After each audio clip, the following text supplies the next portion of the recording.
Assalamualaikum warahmatullahi wabarakatuh.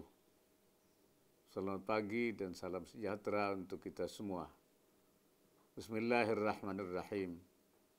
Yang saya hormati Menteri Keuangan Republik Indonesia, Menteri Pekerjaan Umum dan Perumahan Rakyat RI, Menteri Agraria dan Tata Ruang RI dan Kepala Badan Pertahanan Nasional, Ketua Komite 4 DPD RI, Ketua Umum Pengurus Pusat Persatuan Perusahaan Real Estate Indonesia DPP REI, dan tamu undangan sekalian.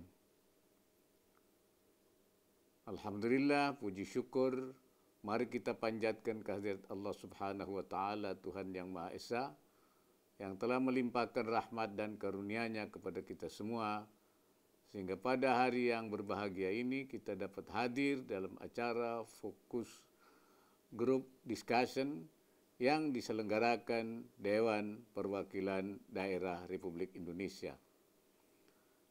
Tema yang diangkat yaitu mendorong pemulihan ekonomi nasional melalui sektor perumahan, sangat relevan dibahas untuk memberikan masukan terkait kebijakan pemerintah di sektor perumahan sebagai pengungkit pemulihan ekonomi nasional.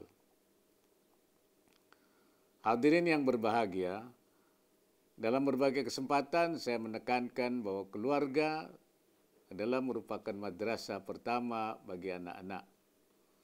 Dukungan lingkungan yang nyaman dan sehat mempunyai pengaruh positif bagi orang tua membesarkan dan mendidik anak. Memiliki rumah yang sehat dan berkualitas adalah dambaan setiap keluarga.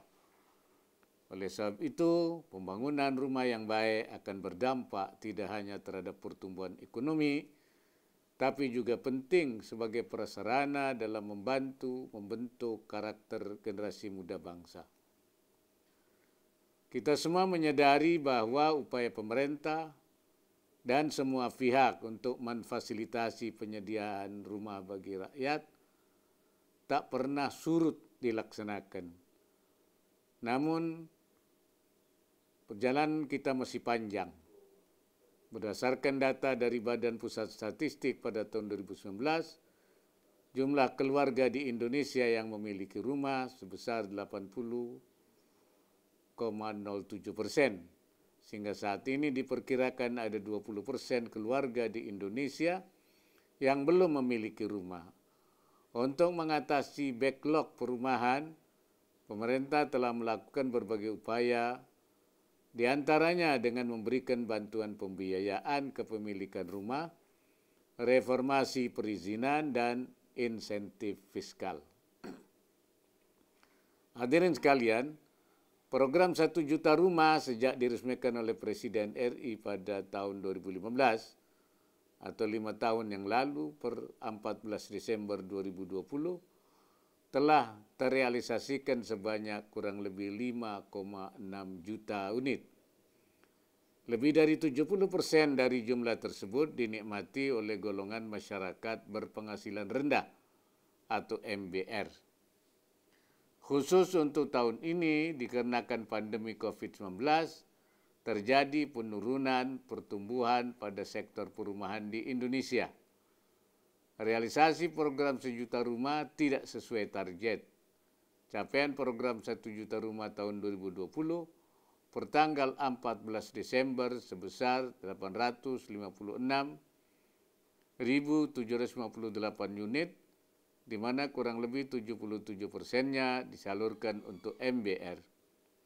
Akibat pandemi ini pula, perumahan sektor real estate pada kuartal ketiga tahun 2020 juga jauh di bawah angka pertumbuhan pada tahun 2019 yang mencapai 5,49%. Pertumbuhan kredit kepemilikan rumah dan apartemen, KPR dan KPA, juga turun tajam dari 7,99% pada tahun 2019 menjadi hanya sebesar 2,05% pada kuartal ketiga tahun 2020. Pada tahun 2021, pemerintah berharap ekonomi Indonesia bisa tumbuh 5%. Salah satu sektor strategis yang diharapkan mampu mendukung target tersebut adalah sektor perumahan yang mendapatkan perhatian dalam program pemulihan ekonomi nasional. Hadirin yang saya hormati, sektor perumahan dipandang sebagai sektor yang strategis dalam mendukung pemulihan ekonomi nasional antara lain karena sektor perumahan merupakan salah satu sektor yang penting dan berkontribusi terhadap produk domestik bruto (PDB) Indonesia yang menyumbang sekitar 2,7% PDB nasional serta memiliki efek berantai dan penyerapan tenaga kerja yang signifikan. Sektor ini memacu kurang lebih 175 industri lainnya dan bisa menyerap tenaga kerja di sektor perumahan sekitar 4,23 juta orang. Pengeluaran rumah tangga dari sektor ini juga dapat menambahkan peningkatan PDB sebesar antara 0,6% sampai 1,4%. Artinya setiap pembiayaan yang dilakukan pada sektor perumahan memiliki dampak yang sangat besar bagi perekonomian. Di tengah pandemi yang menyebabkan perekonomian domestik di kuartal ketiga 2020 mengalami kontraksi 3,49%, sektor perumahan termasuk salah satu sektor yang mampu tumbuh positif.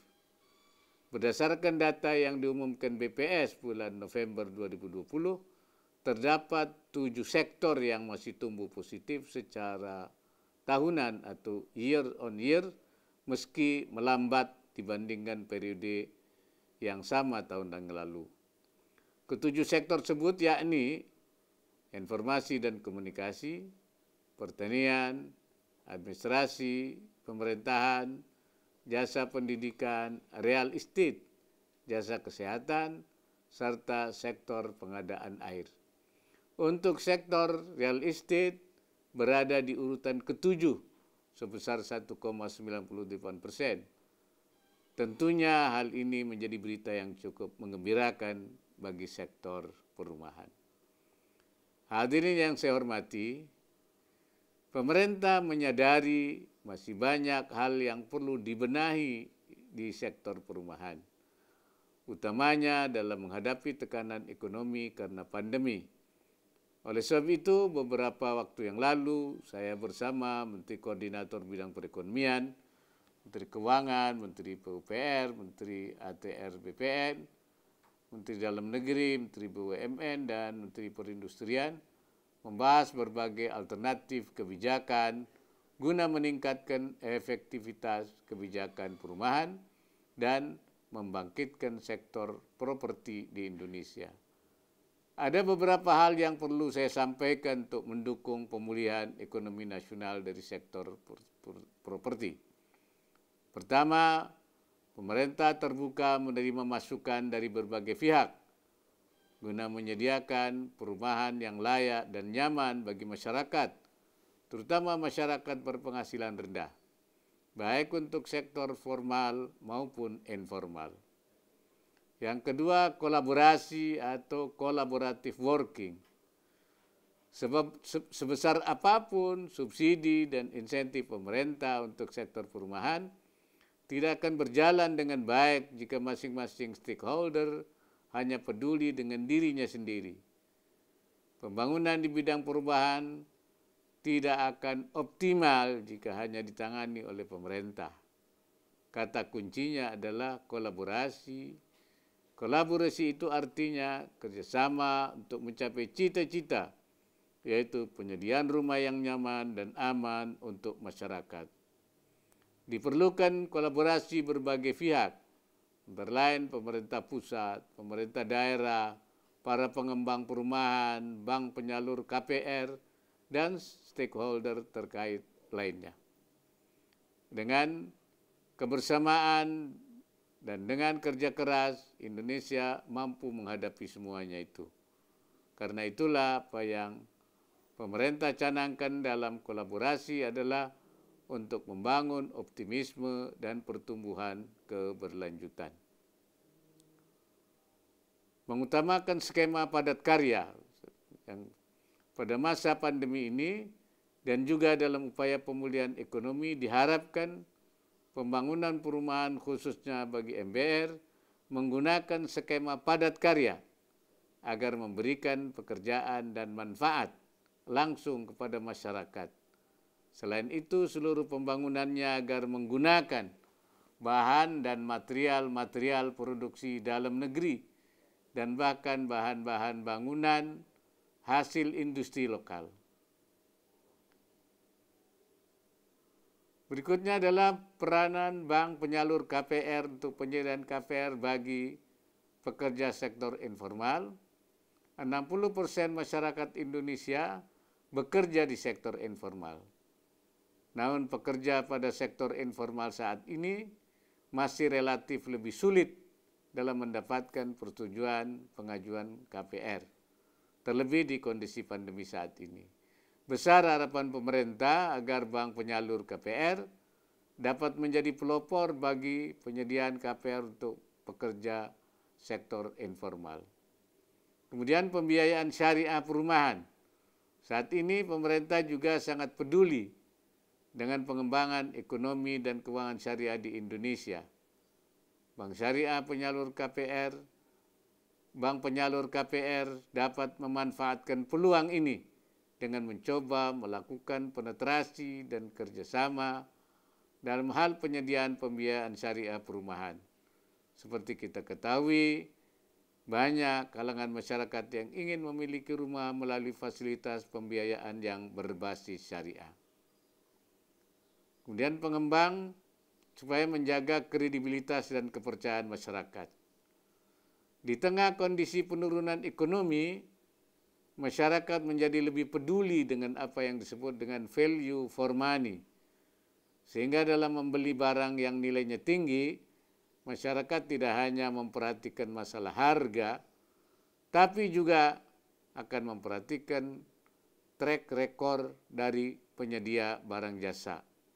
Oleh sebab itu penting bagi para pengembang perumahan untuk selalu menjaga kepercayaan masyarakat dengan terus menjaga kualitas dari rumah dan fasilitas perumahan yang dibangun serta layanan kepastian hukumnya.